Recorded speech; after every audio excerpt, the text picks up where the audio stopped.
तो नमस्कार दोस्तों।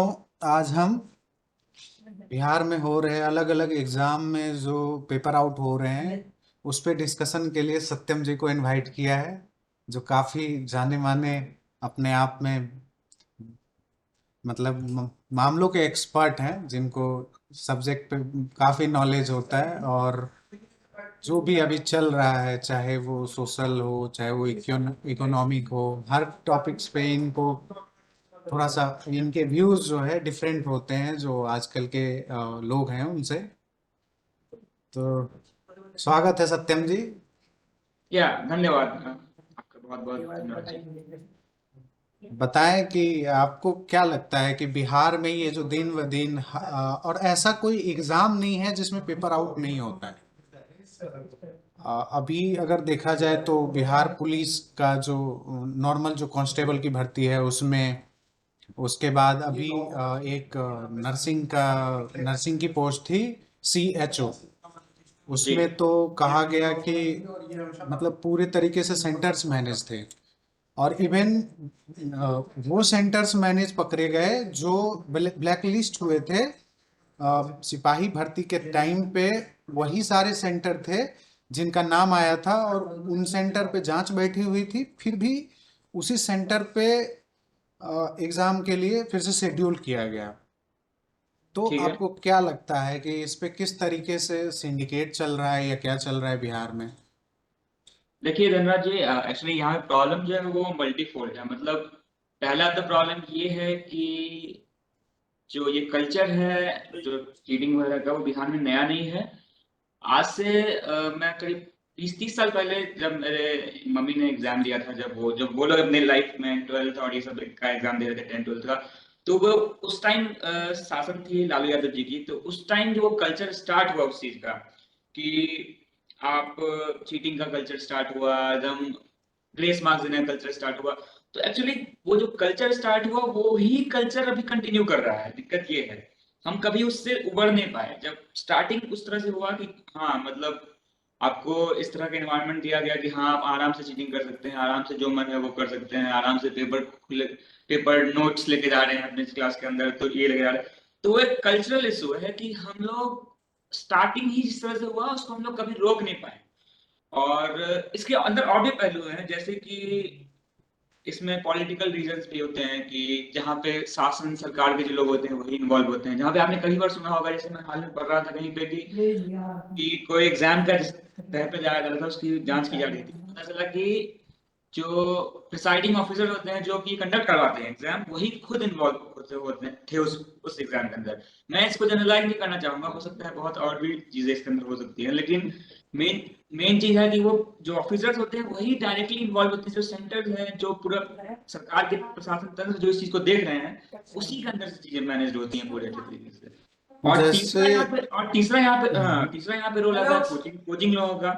क्योंकि हमारे देश में जितने भी एग्जाम्स हैं उसको देने के लिए लाखों करोड़ लोग हैं, तो उनको उसके लिए बहुत सारे कोचिंग जो तंत्र के लोग हैं वो भी बहुत ज्यादा एक्टिव हैं, जो चाहते हैं कि हमारे बच्चे उसे अब मान लीजिए कोचिंग सेंटर ऑपरेट कर रहे हैं कहीं पे, मान लीजिए कि हम पटना के कोचिंग सेंटर हैं ठीक, और हम एसएससी और सीजीएल की तैयारी, एसएससी तो ठीक है वो सेंट्रल गवर्नमेंट एग्जाम होगा, हम बिहार के कोई एग्जाम्स के बहुत सारे एग्जाम की ये तैयारी कर वो रहे हैं। मालवीय नगर में है, तो वो हम तो सराउंडिंग में हमेशा वो चाहेंगे ना कि एक हमारे मेट्रो बच्चे आती है। सिस्टम के अंदर।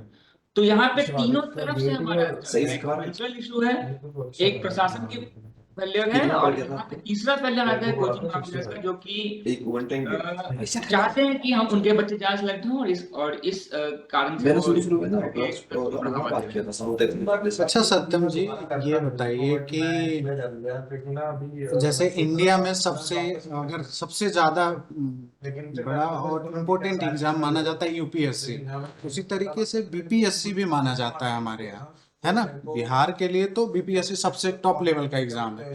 जी बिल्कुल, जो और स्टेट लेवल इस एग्जाम बार सबसे बड़ा मतलब है। लास्ट टाइम भी हुआ कि पेपर आउट हो गया। खैर उस चीज को अब यही है ना कि प्रशासन की भी इस लेवल तक इन्वॉल्वमेंट होती है कि वो बात बाहर आती है, उसके बाद पता चलता है कि है ना नहीं हुआ था या हुआ था, फिर एग्जाम कैंसिल हुआ लास्ट ईयर, फिर दोबारा एग्जाम हुआ।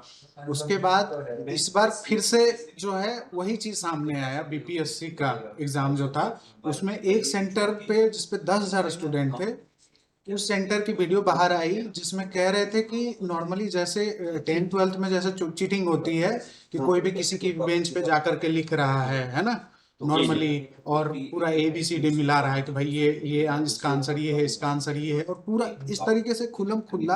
अगर BPSC का एग्जाम अगर इस तरीके से चलेगा, कहने का मतलब जो ऑफिसर्स को अपॉइंट करने वाली एग्जाम है, अगर जी जी वो भी इस तरीके से लीक हो जा रही है ना, तो जी आपको क्या लगता है कि इस पे किस तरीके से पूरा का पूरा तंत्र इन्वॉल्व हो जा रहा है? क्योंकि देखिए, मैं ये नहीं कह रहा कि पूरा का पूरा सिस्टम जो है ऐसा है, लेकिन अगर इस लेवल का एग्जाम में अगर इतनी मतलब है ना, इतनी अगर कोताही बढ़ती जाएगी कि पूरा का पूरा सेंटर, और वो सेंटर जो पटना में है, जी पटना के अंदर गांधी मैदान के बगल वाले सेंटर को चिन्हित किया गया कि उसमें इस तरीके का हुआ, तो आपको नहीं लगता है कि ये पूरे तरीके से जो है सिस्टम पूरा हावी हो गया है? क्योंकि इसके पीछे देखो माफिया है, वो तो गलत काम करने को तैयार ही रहेंगे। जी जी तो आपको क्या लगता है कि इसमें ऑफिसर लेवल के, चाहे वो IAS हो, IPS हो, इनकी इन्वॉल्वमेंट जरूर रही होगी, सो दैट कि ये इतना आसानी से है ना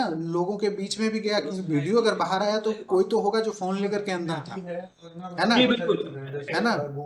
और अगर मान लीजिए कोई फोन लेके अंदर नहीं होता और उस लेवल पे फिर भी चीटिंग होती, है ना, एक लिमिट है कि चीटिंग होती कि आपस में क्वेश्चन, आपस में भी अगर चीटिंग कर पा रहे हैं लोग, तो ये समझ सकते हैं कि किस लेवल तक जो है सिस्टम फेल्योर है। तो आप इसको इस लेवल तक समझते हैं कि हमारा जो सिस्टम है बिहार का, वो करप्ट हो चुका है? एक्चुअली जहाँ तक ये करप्शन का लेवल का सवाल है तो वो ऊपर से शुरू होता है, जहाँ पे हमारे जो मंत्रीगण होते हैं, उसके बाद जो विधायक लोग हैं, और उसके बाद फिर ऑफिसर्स उनके अंदर जो आते हैं, जो IAS ऑफिसर्स, IPS ऑफिसर्स हैं, उसके बाद फिर हम आते हैं एकदम नीचे अपने ऑफिसर जो कि हर प्रखंड में या फिर हर जिला में बैठे हुए हैं एकदम छोटे छोटे। कहने का मतलब है कि जो करप्शन है वो बढ़ रहा है, इसको आप एक छोटे आइसोलेटेड इंसिडेंट पर नहीं मान सकते, ये कई चीजों पर करप्शन होती है।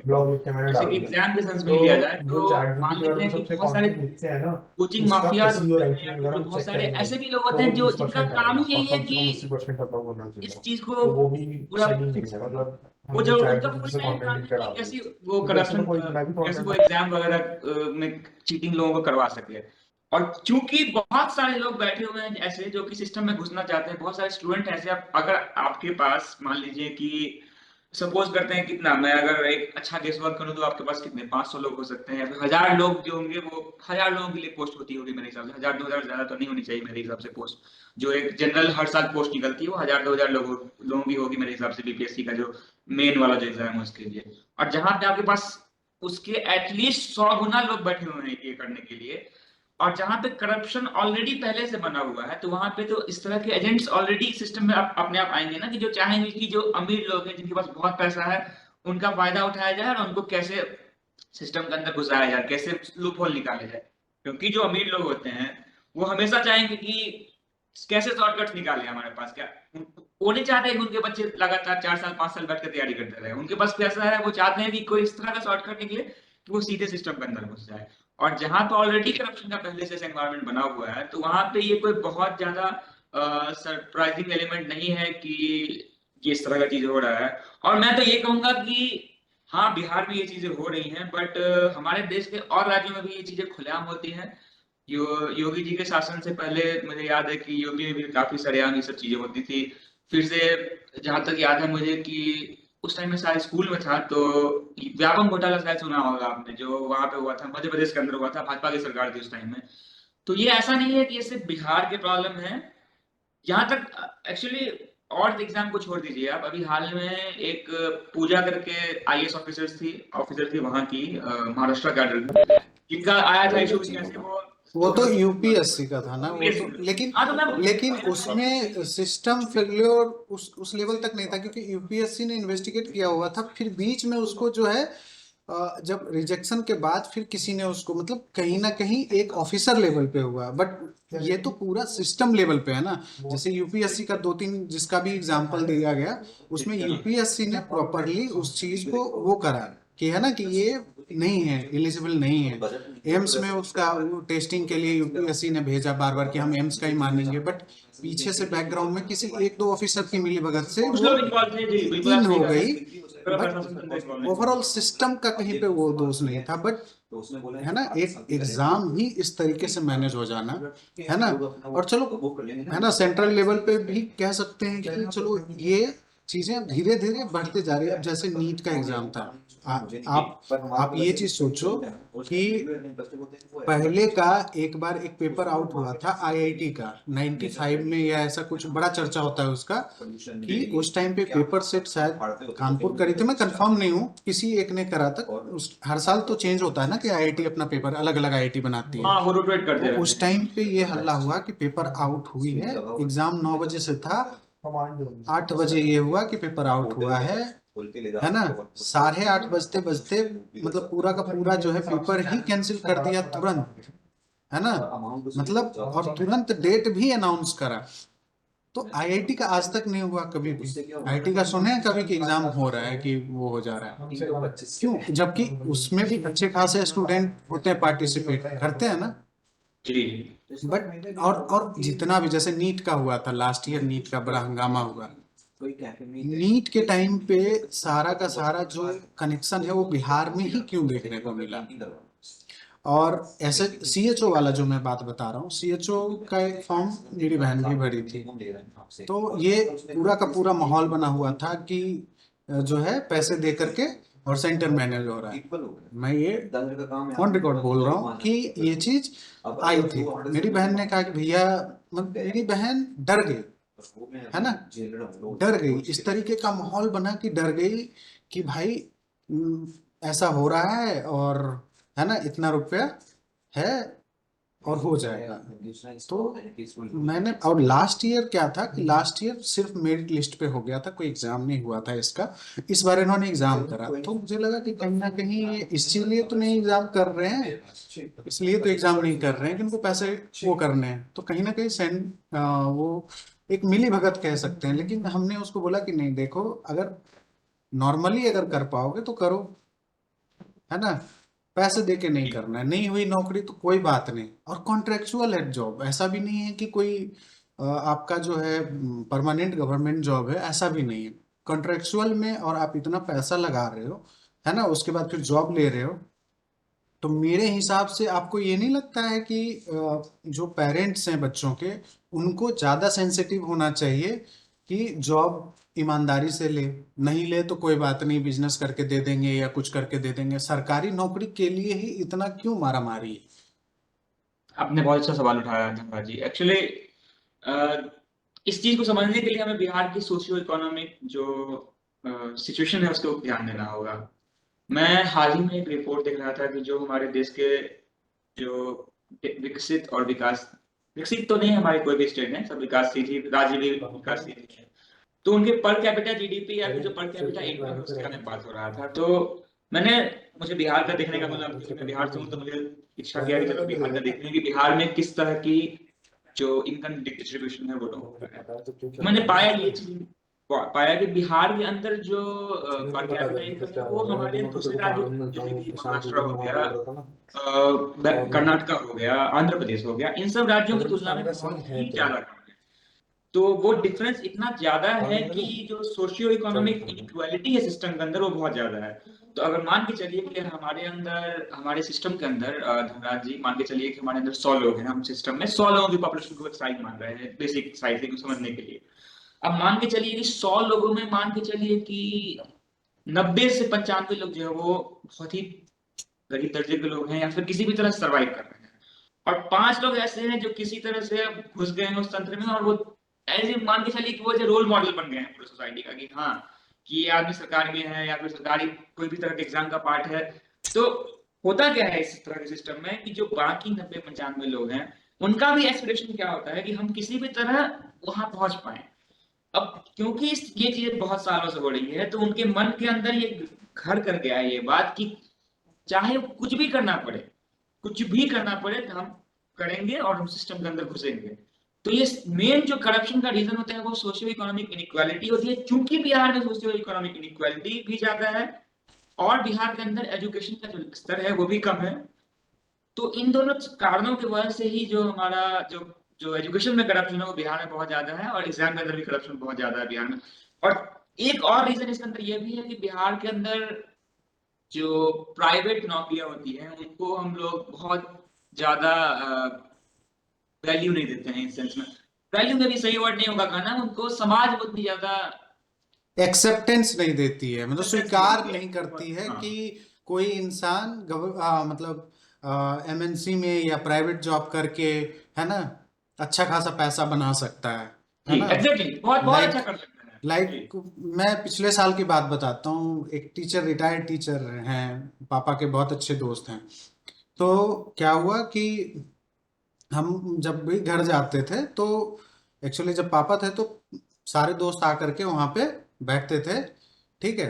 तो वो भी मतलब एक्चुअली क्या है, मेरा अब शहर हो गया लखीसराय, तो शहर में क्या होता है कि बाहर से अलग अलग गांव के लोग वहाँ पे आके रह रहे हैं ना। तो वो भी टीचर हैं और उनकी जो वाइफ है वो भी टीचर है, ठीक है। तो वो रिटायर हो गए थे, बैठे हुए थे, तो बोले कि यार हमको बहुत आश्चर्य लगा कि लॉकडाउन में दो लड़का हमारे यहाँ बाहर काम करता था, ठीक है। तो लॉकडाउन में आया तो हम जान रहे थे कि उसका बेटा है, तो हम भी गांव में रह रहे थे उस टाइम लॉकडाउन में। तो देखे कि रोज गांव में ही रह रहा है अब, क्योंकि लॉकडाउन में सारे लोग आ गए थे, लगभग लगभग जो भी एमएनसी में काम करने वाले हों या कहीं भी बिहार से बाहर काम करने वाले थे। कहने का मतलब ये है कि उस टाइम पे लोगों ने देखा कि एक्चुअल में बिहार के लड़के बाहर में काम कर रहे हैं जो गवर्नमेंट जॉब में नहीं है। गवर्नमेंट जॉब वाले को तो घर आने का कोई मौका ही नहीं मिला उस टाइम पे, है ना। उस टाइम तक जो भी था लॉकडाउन में, क्योंकि गवर्नमेंट जॉब में ये नहीं हो पाया किसी का कि घर जाके आप कर सकते हो, है ना। तो वो लड़का आकर के था, ठीक है। तो एक दिन उनके साथ ऐसे ही बैठा हुआ था, उसमें से एक लड़का, ठीक है, दोनों अलग अलग घर के थे। एक दिन एक बैठा हुआ था, तो उससे बात करने लगे, वो बात करने लगे तो वो बता रहा था। तो उसको बोले कितना सैलरी रहता है, तुम घरे से काम कर रहे हो तो कितना सैलरी मिलता है, ठीक है।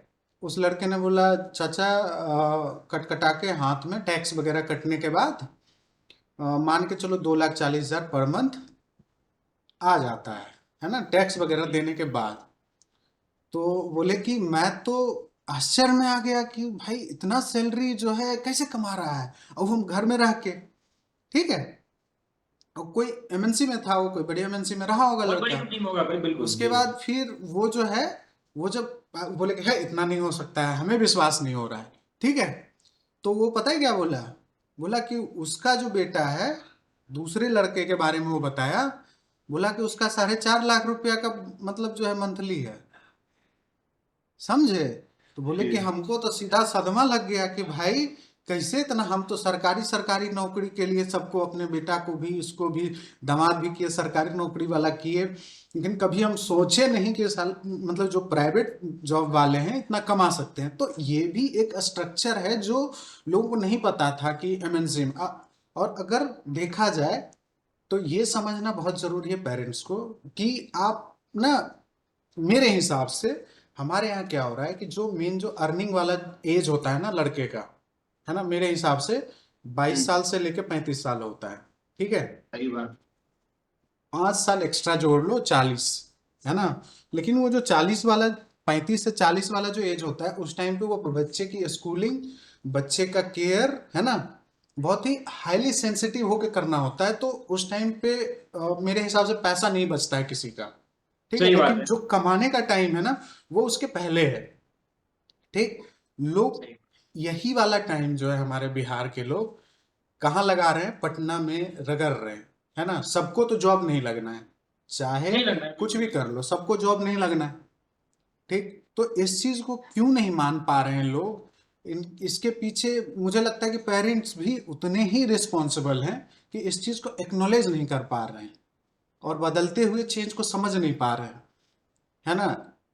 सबसे बड़ा चीज है इसके पीछे, दहेज भी हमको लगता है कि एक कारण है सबसे बड़ा। एक्चुअली धनराज जी, दहेज जो है यहाँ पे एक छोटा मोटा कारण है, दहेज एक बहुत बड़ा कारण है। आप कंटिन्यू कीजिए प्लीज। हाँ।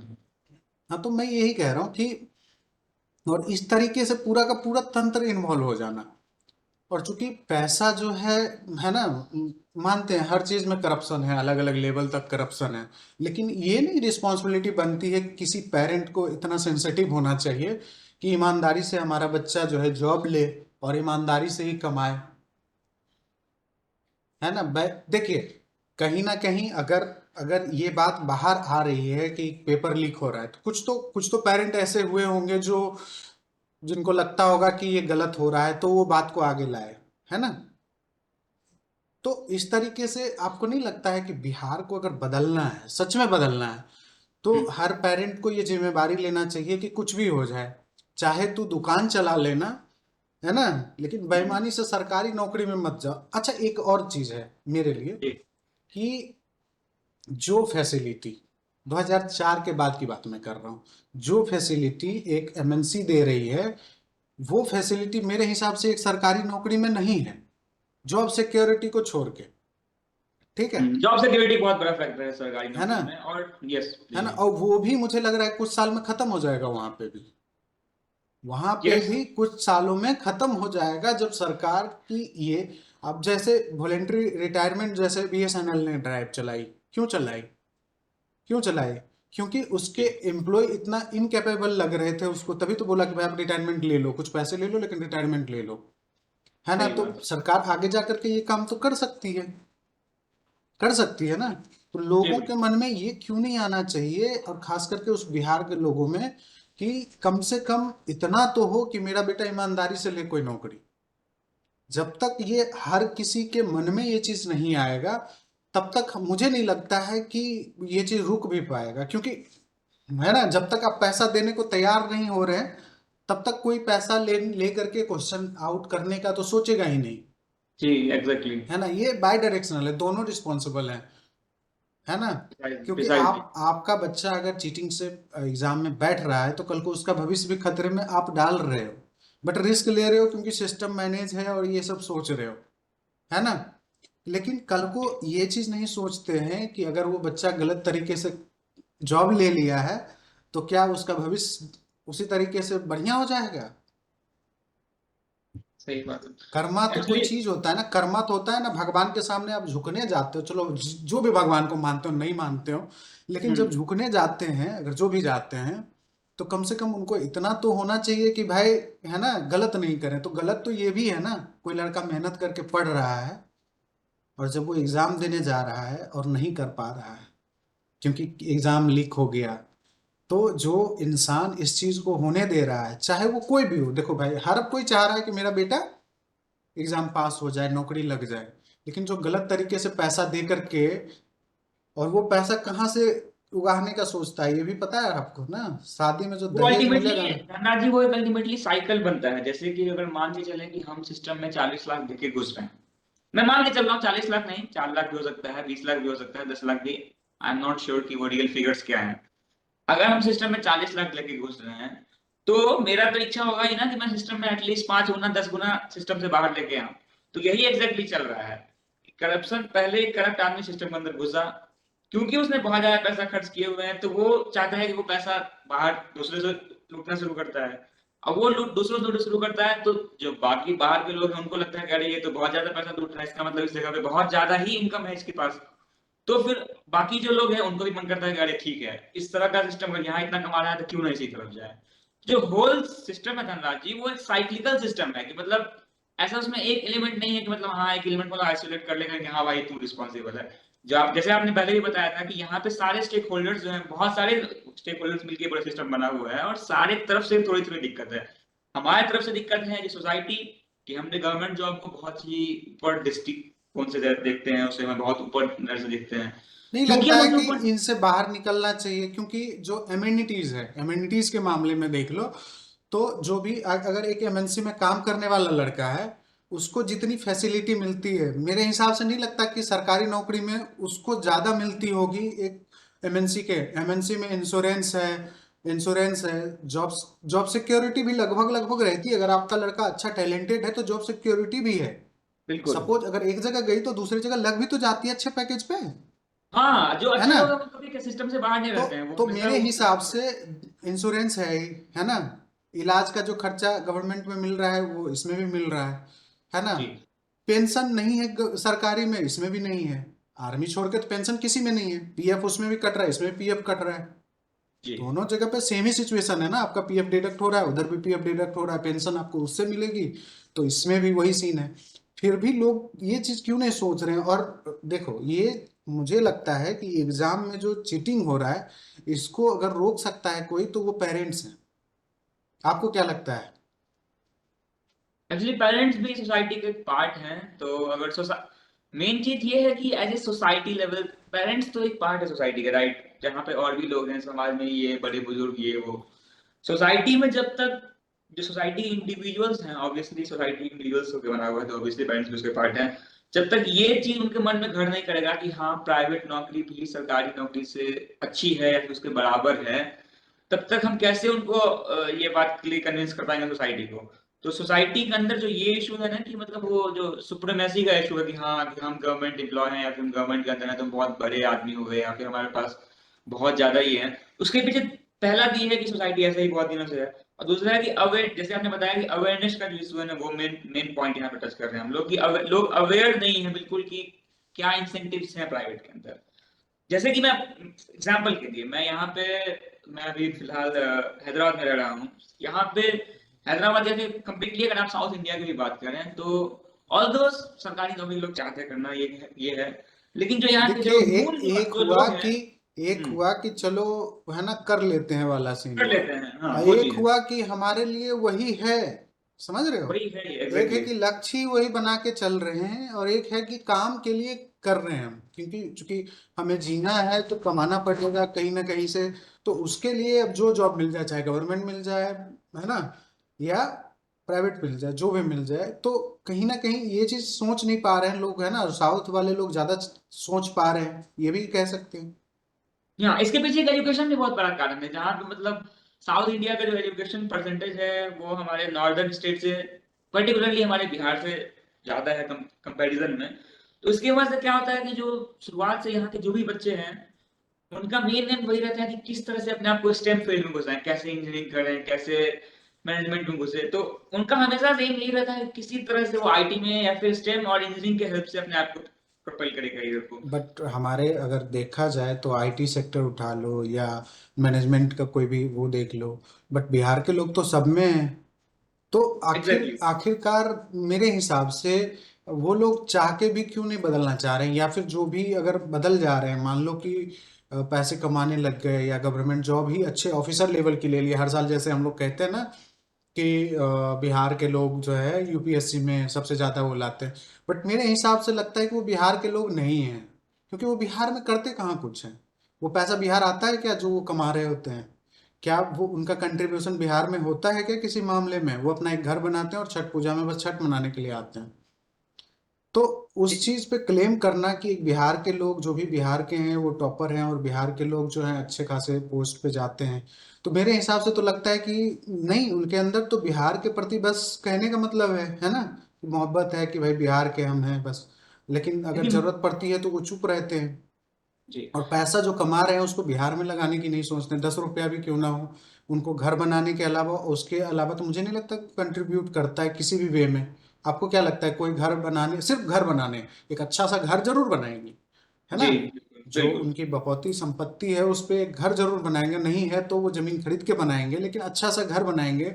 लेकिन किसी भी मामले में एक बिजनेस को बढ़ावा देना या फिर कुछ ऐसा करना कि, है ना, मान लेते हैं इन्वेस्टमेंट के तौर पे ही, अरे आप मान लो कि 10 लाख कमा रहे हो, तो भाई 1 लाख का ही दे दो ना, किसी एक को दुकान खोलने दे दो कि भाई चल मेरा दुकान है, तू चला ले, है ना।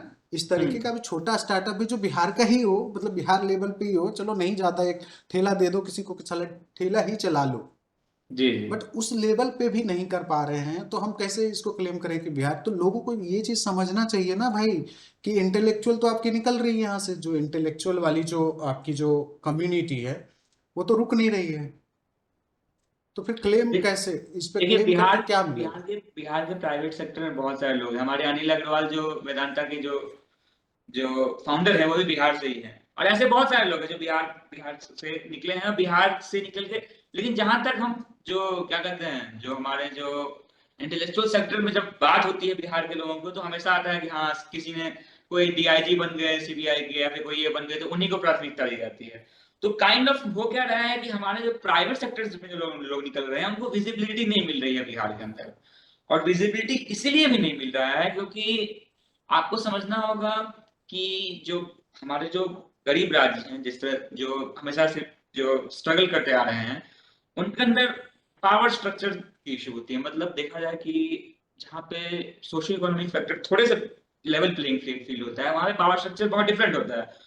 और जहाँ पे सोशल स्ट्रक्चर थोड़ा बहुत स्क्यूड है जहाँ पे मतलब कुछ लोग बहुत ज्यादा अमीर है और बाकी बहुत ज्यादा नीचे जी रहा है उसके अंदर पावर डायनेमिक्स बहुत डिफरेंट तरीके से होता है।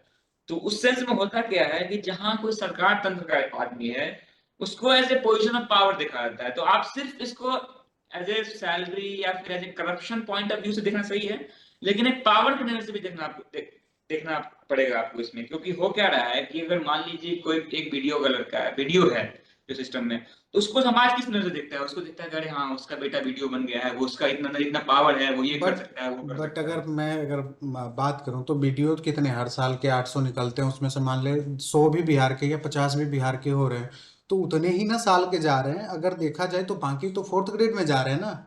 एक फोर्थ ग्रेड में अगर अगर ग्रेड 4 का भी अगर रेलवे में जॉब कर रहा है या कहीं पे जॉब कर रहा है ना, तो उसको इस तरीके से देखा क्यों जा रहा है कि उस जॉब में भी बहुत सारा चीजें देखा जाता है कि भाई बहुत बढ़िया चीज है।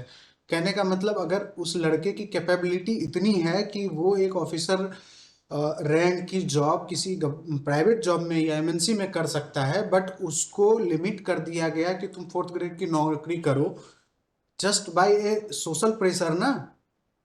पेरेंट्स को तो ये भी तो रियलाइज करना जरूरी है कि ऑफिसर हर कोई तो नहीं है और हर कोई ऑफिसर नहीं बन सकता है। ऑफिसर ग्रेड की नौकरियां कितनी हैं और वो भी बीपीएससी अगर लीक हो रहा है तो कहने का मतलब वो भी तो अब नहीं बचा आपके लिए, अगर अगर फेयर एग्जाम की बात अगर करो। और सबसे बड़ा चीज एक वायरल अभी वीडियो जा रही थी कि बीपीएससी के जो चेयरमैन है चेयरमैन आई शायद, थिंक तो चेयरमैन वो साहब। बैठे हुए थे एक पैकेट लेके और जो है ना कह रहे थे कि अगर ये कोई खोल के दिखा दे, है ना, ठीक है, वो बहुत वो कर रहे थे कि इस पैकेट को खोलना इतना आसान नहीं है, मैं ये देता हूँ पैकेट कोई खोल दे। उनके सामने एक लड़के ने फाड़ दिया उसको, सामने। मतलब आप दावा कर रहे हो और आपके सामने ही, और वो भी आप जिस चीज के मालिक हो, कहने का मालिक ही होता है वो, और जी आप उसी चीज की गारंटी दे रहे हो और आपके सामने ही वो जस्ट उसी टाइम पे फाड़ दिया हाथ से। तो आप किस तरीके का क्लेम कर रहे हो और किस तरीके का सिस्टम के इंचार्ज बन पड़े हो जिस सिस्टम को आप हैंडल नहीं कर सकते हो। एक्चुअली होता क्या है धनराज जी जब कोई जैसे करप्शन वगैरह की बात आती है कि हम छोटे मोटे जो स्टेट लेवल के होते हैं या फिर कोई ऐसे जो होते हैं ना उनको तो अब मान लीजिए कि मान के चलिए कि अभी कुछ इन्वेस्टिगेशन लॉन्च किया गया होगा। आई होप कि कोई इन्वेस्टिगेशन स्टार्ट हुआ होगा कोई पुलिस इन्वेस्टिगेशन होगी। आप ये बात मान के चलिए कि सिस्टम में इन्वॉल्वमेंट ऊपर से नीचे तक सबका होगा जो भी रहे होंगे। हम डिनाई नहीं कर सकते हैं ये बात की कि किसी ऊपर के कर्मचारी को नहीं पता है। यहाँ पे सबको सब पता होता है कि कहाँ क्या चल रहा है। तो लेकिन जब होता क्या है जब जब होता क्या है कि जब वो उसके अंदर वो उसकी छानबीन होगी उसकी पूरे पड़ताल की जाएगी तो अंत में किसी छोटे कर्मचारी को जो बेचारा बैठा हुआ होगा जो उसको हो सकता है 1% कुछ मिला होगा इस पूरे स्कैम के अंदर उसको बलि का पकड़ा बना के उसको भेज दिया जाएगा। क्या कहते हैं कि जेल चला जाएगा बेचारा। बेचारा नहीं कहना चाहिए मुझे लेकिन क्योंकि उसने करप्शन किया है लेकिन वो जेल जाएगा। लेकिन जहां तक उस बड़े अफसरों की बात है जिन्होंने जिनके संरक्षण में ये सब चीजें पलित पोषित होती हैं उनको कभी भी इन सब चीजों के अंदर वो कभी भी जेल नहीं जाते। वो कभी भी उनके साथ कुछ नहीं होता। उनके अंदर किसी अदृश्य शक्तियों का हाथ है मान के चलिए कि वो कभी भी उनको कुछ नहीं होता है। तो करप्ट इस तरह करप्शन में मेन इसीलिए भी कंटिन्यू कर रहा है बिहार में या फिर और भी अपने देश के स्टेट्स में क्योंकि जो बड़े स्टेक होल्डर्स हैं जो जो बड़ी मछलियां हैं जिन्होंने इस पूरे कार्यकलाप को अंजाम दिया है उनको कभी भी कोई तरह की हानि नहीं होती है। उनको कभी कारावास में नहीं भेजा जाता है। उनको कभी बहुत बड़ी फाइन नहीं होती है। तो जब तक आप बड़े लोगों पे शिकार नहीं करेंगे जब बड़े जो पावरफुल लोग हैं उनको जब तक आप जेल भेजना शुरू नहीं करेंगे तब तक ये सिस्टम जो है चेंज नहीं होने वाला है। छोटे मोटे ऑफिसर्स छोटे मोटे जो कर्मचारी बैठे हुए हैं एक दो इधर से कभी चार इधर से पकड़ लिए पांच उधर से पकड़ लिए और पांच चार पांच बचोलियों को पकड़ लिए इससे कुछ नहीं होने वाला है। जब तक आप बड़े मछलियों को नहीं पकड़ेंगे तब तक ये करप्शन का जो पूरा साइकिल है वो कभी बंद नहीं होने वाला है। एग्जैक्टली मेरे हिसाब से। अब चूंकि समय हो गया है थोड़ा सा, जी है ना, टाइम से जी हम लोग भी बाउंडेड है ना। जी। तो आखिरी आखिरी लाइन आपसे लेना चाहूंगा कि आपको नहीं लगता है कि कर्मा इन लोगों को हिट करेगा किसी दिन? कर्मा होता है कुछ, आप मानते हो या नहीं मानते हो? पहले बहुत साल पहले मैं कर्मा को मानता था, बिकॉज एज ए इंडियन हम जब इस फिलोसफी में ग्रो करते हैं वहां पे देखते हैं कि कर्मा ऐसा वर्ड है जहाँ पे मतलब बहुत प्रचलित है कि हाँ मतलब आप कुछ बुरा कर रहे हैं तो कर्मा आपको मतलब ऐसा है कि every action has an equal and positive reaction. तो अगर आप कुछ बुरा कर रहे हैं तो आपको जो यूनिवर्स है वो बुरा ही देगी। बट पिछले कुछ सालों से मेरी इस फिलोसफी से थोड़ी ये उठती आ रही है। कारण है कि हम कर्मा पे सब कुछ छोड़ के नहीं रह सकते हैं। हमें प्रयत्न करना होगा इस समाज के अंदर, इस सोसाइटी के अंदर। कर्मा पे डिपेंडेंट रहने का मतलब है कि हम कुछ अदृश्य शक्तियों पे डिपेंड रह रहे हैं अपने आप को सुधारने के लिए, जबकि हम सुधार करने के लिए हमें रियल लाइफ में अपने परिवर्तन करने की जरूरत है। ओके, तो मतलब लेकिन ये तो है ना कि इम्पैक्ट कभी ना कभी दिखता है। जैसे अगर आप देखो कि कोई करप्ट पुलिस वाला है जो बहुत घूस लेता है, उसके बच्चे अपाहिज पैदा होते हैं, या फिर ये चीज आप देखना, नोटिस करना कि उसके बाल बच्चे अपाहिज अगर नहीं भी पैदा हुए हैं ना, तो एक टाइम के बाद ऐसा आएगा कि पढ़ नहीं पाएगा, उनके बच्चे थोड़े से अपाहिज इन द सेंस मेंटली वो ज्यादा ग्रो नहीं कर पाते हैं। ये सब चीजें देखने को मिलती है, बट फिर भी मुझे नहीं समझ में आता है कि लोग किस धर्म में, मरना तो सबको एक दिन है ना, यहाँ से समेट के तो कोई नहीं ले जाओगे, बिल्कुल कोई नहीं जा रहा है, है ना। सबको वही फिर भी चार ये के लोग अंदर। कर रहे हैं, तो कहीं ना कहीं ये चीज मुझे तो लगता है कि इन सबको फल तो मिलना चाहिए, है ना। वही बात है। देखिए मैं इसके स्पिरिचुअल आर्गुमेंट में नहीं जाना चाहूंगा कि मुझे नहीं पता कर्मा जरूर एग्जिस्ट करती होगी। I am not really aware about कि किस लेवल पे एग्जिस्ट करती है कर्मा। लेकिन वही है कि जब हम कर्मा पे कोई चीज को छोड़ देते हैं ना तो फिर वो रियल लाइफ में बहुत ज्यादा उसके अंदर इम्पैक्ट नहीं हो पाता है। हमें अगर इस चीजों को चेंज करना है वाकई में, तो हमें रियल लाइफ में इस धरती पे अभी प्रेजेंट टाइम में अपने चीजों को चेंज करना होगा। कर्मा ऑब्वियसली बहुत लेवल पे इम्पैक्ट कर सकती है कि हाँ कुछ बुरे लोग हैं उनको कुछ बुरा हो रहा है। बट क्यों ना हो, कर्मा पे डिपेंड होने के बजाय खुद ही इस तरह का प्रयत्न करें कि उनको रियल लाइफ में उसी जन्म में जिस जन्म वो जी रहे हैं इस धरती पे, उनको उस जन्म में रियल टाइम में पनिशमेंट मिले उनके कर्मों के लिए, ताकि वो एक आगे वाले जनरेशन के लिए एक अच्छा एग्जाम्पल साबित हो सके। चलिए, थैंक यू। क्या थैंक यू, फिर धन्यवाद। अगले दिन हम कनेक्ट होते हैं जी जी अगले नई टॉपिक के साथ। जी थैंक बिल्कुल। यू सत्यम क्या जी। जी।